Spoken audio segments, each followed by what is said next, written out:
Hi Space Monkeys! So we are back from E3.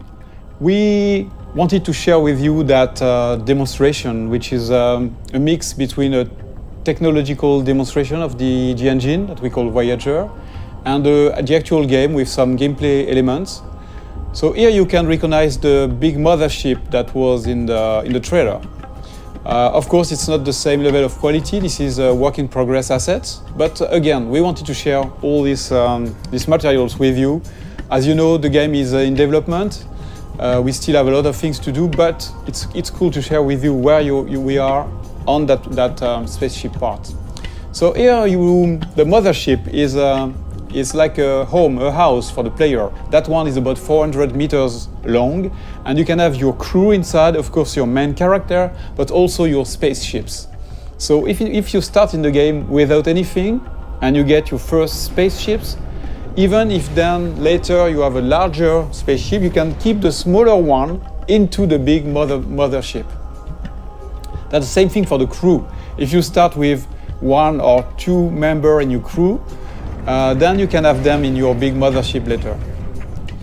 That gameplay mechanic of what we call the Russian dolls, so bigger, smaller into the bigger, and then your characters, is very close to what we had in fact in Beyond Good and Evil 1 when the characters were getting out of the hovercraft. So here we have that monkey, which is my playable main character here, but of course in that game, you can select your character and create your own character. Just to give you a feeling of scale, that ship is about 20 meters long, and the other one, the mothership, is about 400 meters long. I'm going to go close to it so that you can see the size. So when we have large spaceships like that, the good thing, the interesting thing is that they are a real level of gameplay. You can go inside. We have interiors for those big ingredients. So imagine I'm at the beginning of the game. I'm starting the game. I have nothing, but I am like like in Beyond Good and Evil 1, you start without anything, and you have to get some money to like level up and get your first vehicles. So imagine I'm just delivering pizzas here. It's like a side quest or just a way among many to get some money.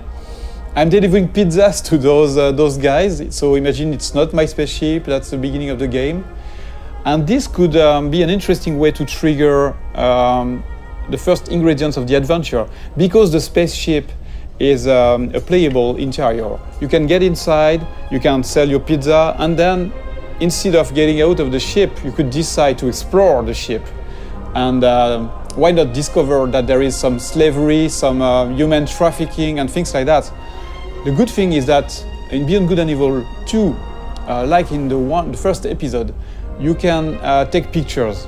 So if I'm taking a picture of evidence of the things I'm seeing in the game, then I can share those pictures with the guys in the city, for example, and then I can trigger discussions with those guys based on the picture I took. So that's a very interesting mechanic that can create that feeling that you can explore everything and you can gather informations and share those informations with NPCs, but also between players. Another very interesting thing here is the feeling of scale. Here we know that the players, they will explore everything. They will want to go everywhere. So we need to handle large scale ingredients, like that huge statue, where you can go very close to it and you can look at all the details on the statues. And of course, you can go inside of this kind of statue, and you can also get on top of it.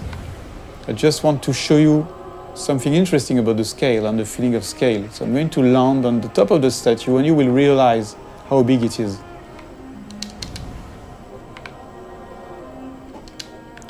So here we have a wonderful vista, and I want to show you. So I'm going to go more in the developer edition mode, where I can move the camera very easily, and you can really notice and understand the feeling of scale when you look at that little monkey on top of the big statue. This is just a part of the head of the statue, and you're already very small.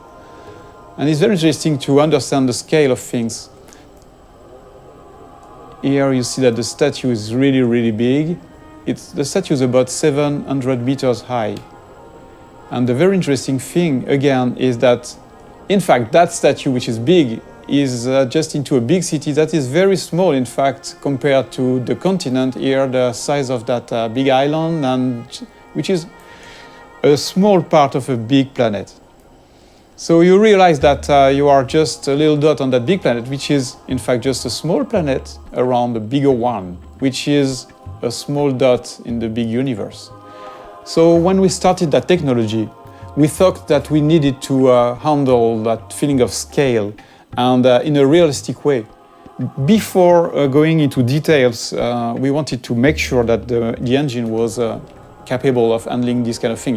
When you look at this sunset, it's not exactly a sunset made by artists. It's really the combinations of physical ingredients, the light that is changing depending on the atmosphere. So you can see here the different colors. And the fact that, of course, the planet is rotating around in space, around the big planet. So here I'm doing a kind of time lapse. I'm modifying the time so that you can understand better how it works. You see that everything is turning like in a real solar system. So yes, I'm increasing the speed. You see the night here with the cities. So another important thing is that you can, at any time, you can go everywhere. So if I'm going into another city, there is no loadings and things like that. Everything is seamless because it handles that big universe in a consistent way. There is no sheet or things like that. You can really appreciate the point of view wherever you are. It will be the same mechanics. So that was one of the big features we wanted to make sure that we had before showing the game to the public, to everybody, so that we wanted to make sure that the technology was working and this big ambitious game was feasible. I'm going back to my spaceship. I want just to show you some gameplay ingredients. I'm going to change a little bit the time so that we have a bit more sun. Yeah. So that spaceship is very, very nice. It's very close to the Beluga we had in Beyond Good and Evil 1. It can handle very large speed, but it's also very easy to do loopings and trigger very fast movements. So it's a dogfighter. I can increase the speed. So this is a classic plane speed we have on Earth. We are about 1,000 kilometers per hour. But you can increase that speed dramatically, like this, for example, and you will see. So the speed is increasing now. You see that it's about 5,000 kilometers per hour. Let's go back in the city so that we can really understand the speed, and I can increase the speed again. Whoa. Use some tricks, movements, and then we are going to do a looping, for example. So you can combine anything, any movements, and the very nice thing too is that you can even increase the speed to 20,000 kilometers per hour, which is a lot. I'm going to try, to drift like that. So at any time you have the drifting mode, you have all these very interesting movements. But of course, the biggest things you want to do in this kind of situation is to go in space. So let's trigger higher speed.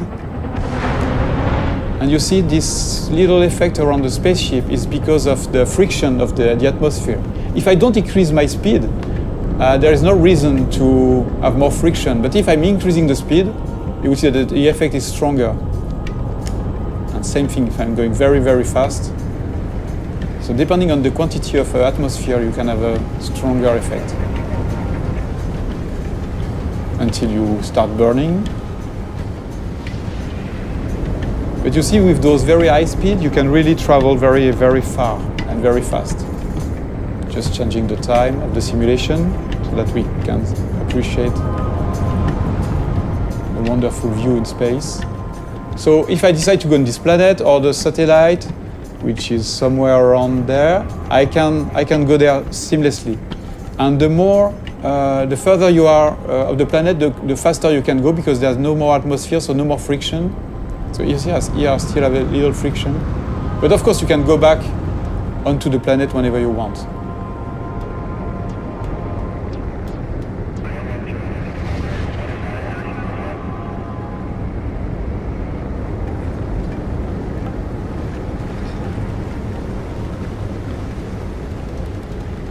A very interesting thing too is that there's a lot of biomes on the planet, like this desert, or you have frozen lands on the planet, different cities. So we don't want empty planets. We want planets with landmarks, with places to explore. There are mountains where you have some monks living there. So they are not empty, repetitive planets. The planets we aim to work on, to make our planets with life. And the planet itself is living somehow. For example, that planet has different, I would say, big biomes. Because that planet, as I told you, is a satellite of the bigger one, the one that is in the foreground. A part of that planet is protected, like the moon. Our moon is a part of the moon is protected by Earth from the big asteroids and meteorites. So here that's exactly the same thing. The cities are built in the safe place where nothing is falling from space. But I will show you a bit later the opposite part of that planet, where you can have real-time giant meteorites, asteroids falling and modifying the planet's ground. The very interesting thing is that this kind of event is connected to the life on the planet. So that, yes, you've got those cities on the safe place, but once the big giant meteorites are falling on the other side of the planet, then you have the big companies that are sending the slaves on those very dangerous places. And a lot of slaves are dying trying to gather the meteorites goods, all the things that are falling from space and crashing. They are taking those rare materials and risking their life. So it's not just about the planet on one side and the story on the other one. The planet and the story are connected, and that's a very important thing for us. So again, let's look at that planet modification process. Okay, so now we are back on the other side of the planet, the side that is bombarded by meteorites. Here, we just want to showcase the ability that we have in the engine to modify the whole planet in real time. So here, for example, imagine that you're flying over that region. You can have a huge meteorite falling in front of you, and you will have all there's one incredible effect on the planet, but also on the other spaceships. So that's a very important feature for Beyond Good and Evil. We want interactivity to be the heart of the whole experience, not just with characters, not just with spaceships, but also with a big, huge planet. So thank you for watching that video. This is our first Space Monkey debrief. Many more will come, and we would love to have you leaving us your comments on this Space Monkey program site. So please comment, tell us what you think, and expect way more videos like that. Thank you very much.